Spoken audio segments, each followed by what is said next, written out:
Қазақстанда әйелдерге арналған лагерлер көп емес, ерлерге арналған лагерь көбірек. Бірақ Астанадағы түрмеге қосымша тергеуге барлық лагерден тұтқын әйелдерді әкелетін.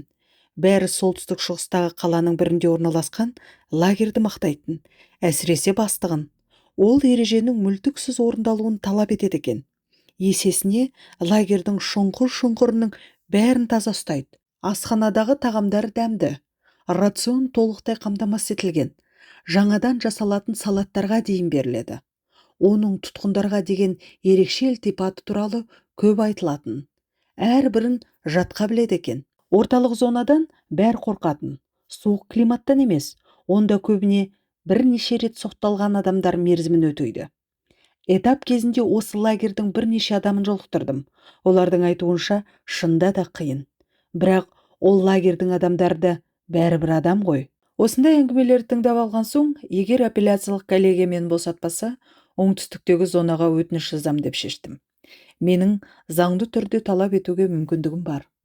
Заң аясында тұтқынның тұратын мекені бойынша лагерге бөлуі тиіс. 2 бөлмелі кішігірім пәтеріме арест салынған. Ол оңтүстік Астанада орналасқан. Сот орындаушысы пәтерді сатып жібермеді. Себебі ол ипотекаға алынған. Заң бойынша пәтерге бірінші банктың құқығы бар еді. Мен жоқта ипотекамды әкем төлеп тұрды. Бірақ пәтер менің атымда. Апелляциялық сот мәжілісі тағы да ашық түрде баспасөздің қатысуымен өтті. Бірінші мен сөйледім. Менен кейін адвокат сөйледі. Біздің сөйлегеніміз рөл ойнамады. Шешім баяғыда шығып қойған. Ештеңе өзгермеді. Бір аптадан соң арнаулы бөлімнің жас қызметкер келіншегі камераға келді. Сізде этап деп өкінішпен хабарлап кетті. Сізде этап деген қысқа сөздің ар жағында асай мүсейіңді жина деген астар барын бірден түсіне қоясың. Күндіз түні дайын отыру керек. Кез келген сәт зонадан келген әйелдерден не қажеттін сұрап алдым. Сол тізімді апайыма беріп сатып ал дедім. Тізім өте ұзақ. Бір жағынан қажетіңді екшеу керек. Өйткені бәрін өзің арқалап жүресің. Екінші жағынан қайда бара жатқаным белгісіз. Ата-анам алыста. Қажет болар заттардың бәрін ала кеткім келеді. Әйелдерде қажет зат еркектерге қарағанда көптеу. Бұл тізімдегі бір жағымсыз нәрсе заттың бәрі не сұр, не қара, не ақ болуы тиіс. Зонада ыстық су болмай қалуы мүмкін дегенді естіген соң, ақ киім жарамас деп ойладым. Қара түсті университетте оқып жүргенде ұнататынмын. Бірақ кейіннен қара киім, қара аяқ киім алмауға тырысатынмын. Сұр түс өздігінен сұрықсыз. Оңтүстіктен қосымша тергеуге келген жас әйел лагердегі тұтқындар амал жоқтан түрлі түсті киім алдыртып, оны пижама ретінде киетінін айтып күліп еді. Себебі тек пижаманың түрлі түсті болуынан рұқсат бар. Бір аптадан соң этап екенін ескертті. Көршім сөмкеме күнделікті қолданыстағы заттарын салып жинастырып жүр. Басқасын алдын ала жинап, салып қойғанбыз. Үйден әкеп берген азық-түлік мұнда өте қымбат дүние саналады. Көршім сөмкеме өзінің балық консервілерін де тықпалап жатыр. Екеуміз құшақтастық, бір-бірімізге сәттілік тіледік. Сөмкелерімді арқалап, дәу автозаққа беттедім. Бара жатырмыз. Бірнеше еркек және мен. Этап қайда бағытталғанын сұрадым.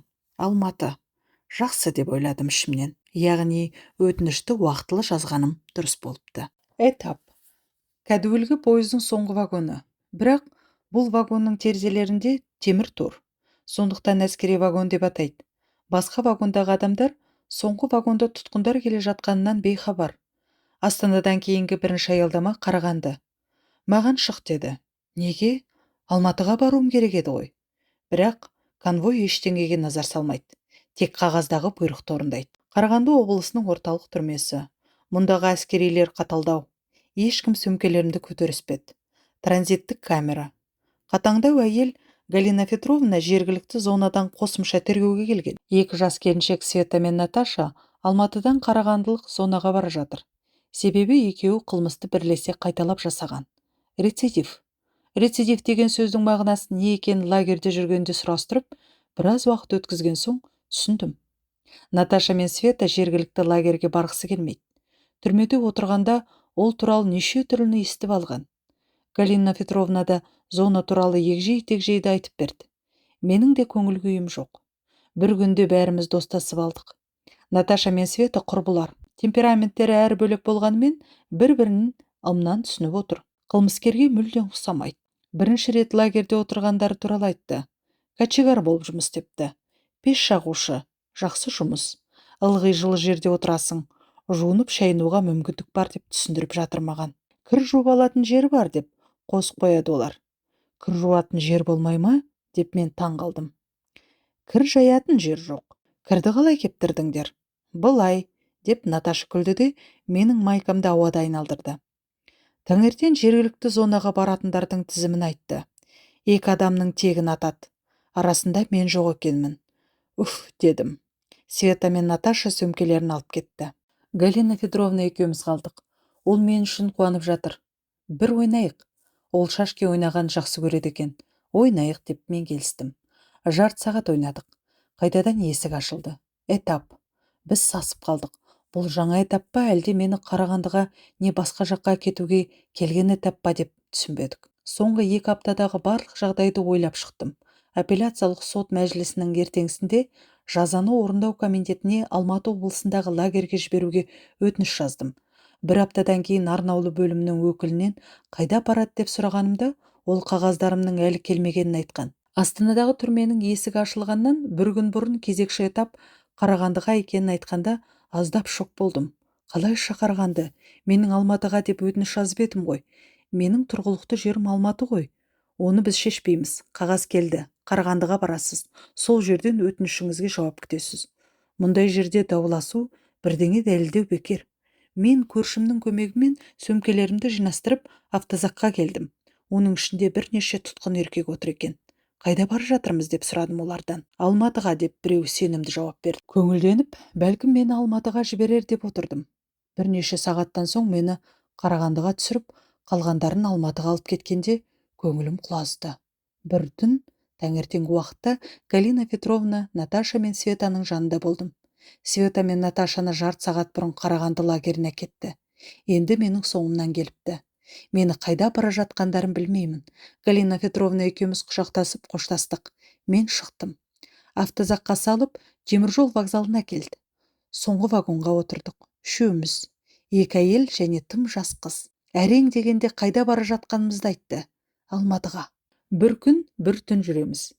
Әйел жергілікті лагерден Алматыдағы әйелдер колониясына бара жатыр. Көрші вагонда күйеуі бірге келеді. Ол лагерге кездесуге келген екен.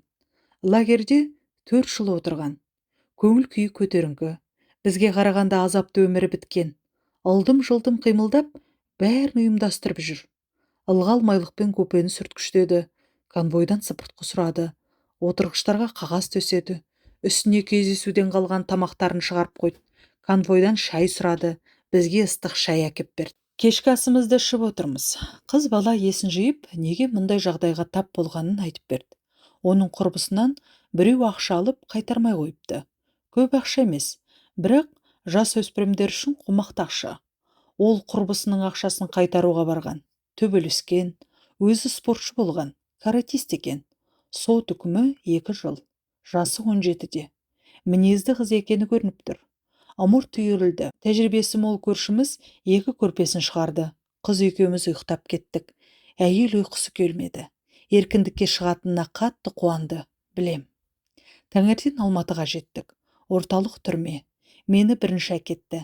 Транзиттік түрмеде 2 егде тұтқын әйел отыр. Тағы бір төсек жиюлы. Бірақ иесі жоқ. Ол түске таман келеді. Келе салысымен мені бас салып құшақтады.